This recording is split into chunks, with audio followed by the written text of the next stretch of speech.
ആനക്കൊമ്പ് വിവാദത്തിൽ പുതിയ വെളിപ്പെടുത്തലുമായി നടൻ മോഹൻലാൽ രംഗത്ത്. തൻ്റെ കൈവശം 10 ആനക്കൊമ്പുകളും 13 ആനക്കൊമ്പ് കരകൗശല വസ്തുക്കളുമുണ്ടെന്ന വെളിപ്പെടുത്തലാണ് താരം ഇപ്പോൾ നടത്തിയിട്ടുള്ളത്. വനംവകുപ്പിൻ്റെ പൊതുമാപ്പ് പദ്ധതി പ്രകാരമാണ് പുതിയ വെളിപ്പെടുത്തൽ അദ്ദേഹം നടത്തിയിട്ടുള്ളത്. 2011 നടൻ്റെ തേവരയിലെ വീട്ടിൽ നിന്നും ആനക്കൊമ്പുകൾ ആദായ നികുതി വകുപ്പ് പിടിച്ചെടുക്കുന്നത്. ഇത് പിന്നീട് കോടതിയിലേക്കെത്തുന്നു. കോടതിയിൽ മാസങ്ങൾ നീണ്ടുനിന്ന വിചാരണയ്ക്കൊടുവിൽ സംസ്ഥാന സർക്കാർ ചില സത്യവാങ്മൂലം കോടതിയിൽ നൽകുന്നു. അതുപ്രകാരം ആനക്കൊമ്പുകളുടെ ഉടമസ്ഥാവകാശം നടന് തന്നെയാണെന്നുള്ളൊരു രീതിയിലേക്ക് ആ കേസ് പോകേണ്ട ഒരു ഘട്ടത്തിൽ വിചാരണ കോടതിയാണ് നടനെ തുടർന്നും പ്രോസിക്യൂട്ട് ചെയ്യണമെന്നൊരു നടപടി മുന്നോട്ട് വെക്കുന്നത്.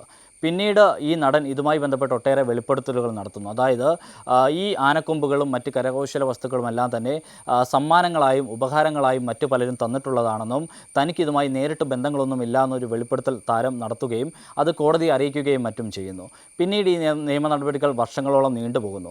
ഇപ്പോഴാണ് വനംവകുപ്പിൻ്റെ ഈ പ്രത്യേക പദ്ധതി പ്രകാരം, പൊതുമാപ്പ് പദ്ധതി പ്രകാരം താരത്തിൻ്റെ കൈവശമുള്ള മുഴുവൻ ആനക്കൊമ്പുകളും അതോടൊപ്പം തന്നെ കരകൗശല വസ്തുക്കളും സംബന്ധിച്ച വിവരങ്ങൾ വനംവകുപ്പിന് നൽകിയിട്ടുള്ളത്.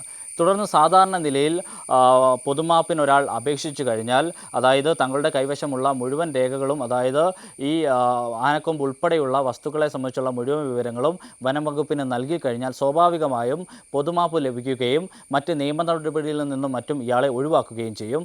ആ ഒരു പദ്ധതി പ്രകാരമാണ് നടൻ ഇപ്പോൾ വനംവകുപ്പിനെ സമീപിച്ചിട്ടുള്ളത്. അതിൻ്റെ മറ്റ് നടപടികളും മറ്റും വരും ദിവസങ്ങളിൽ പുരോഗമിച്ചു വരും. മലയാറ്റൂർ ഫോറസ്റ്റ് ഡിവിഷൻ്റെ കീഴിലാണ് ഇപ്പോൾ നടൻ ഇത് സംബന്ധിച്ചുള്ള ഒരു അപേക്ഷ നൽകിയിട്ടുള്ളത്. കഴിഞ്ഞ ദിവസമാണ് നടൻ മോഹൻലാൽ ഇത്തരത്തിലൊരു അപേക്ഷ നൽകിയിട്ടുള്ളത്. 1972 വനംവകുപ്പ് പ്രത്യേക നിയമപ്രകാരമാണ് ആനക്കൊമ്പ് ഉൾപ്പെടെയുള്ള വന്യജീവികളുടെ അവയവങ്ങളും മറ്റു വസ്തുക്കളുമെല്ലാം സൂക്ഷിക്കുന്നതിന് ചില നിയമ തടസ്സങ്ങളുള്ളത്. ഈ നിയമ തടസ്സങ്ങളുടെ പേരിലുള്ള കേസുകളായിരുന്നു നടനെ കഴിഞ്ഞ കുറച്ച് വർഷങ്ങളായി വലച്ചിരുന്നത്. ഇത് കോടതികളിലേക്ക് എത്തുകയും സംസ്ഥാന ഹൈക്കോടതിയിലായിരുന്നു ഈ കേസ് പുരോഗമിച്ചുകൊണ്ടിരുന്നത്. ഇതിനിടയിലാണ് ഇപ്പോൾ പൊതുമാപ്പ് ഹർജി അദ്ദേഹം നൽകിയിട്ടുള്ളത്. വനംവകുപ്പിനാണ് ഈ പൊതുമാപ്പ് അദ്ദേഹം സമർപ്പിച്ചിട്ടുള്ളത്. ഇത് പ്രകാരം സാധാരണ നിലയിൽ അടുത്തൊരു ഘട്ടമെന്ന് പറയുന്നത് ഇതിൻ്റെ നിയമ നടപടികളിൽ നിന്നും മറ്റും നടന് സ്വാഭാവികമായും ഒഴിവാകാം.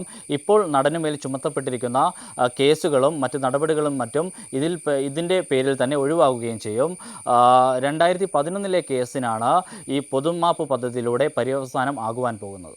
ഏറ്റവും പുതിയ വാർത്തകളും വിശേഷങ്ങളും വിരൽത്തുമ്പിലറിയാൻ സീ മലയാളം ന്യൂസ് എല്ലാ ഡിജിറ്റൽ പ്ലാറ്റ്ഫോമുകളിലും ലഭ്യം.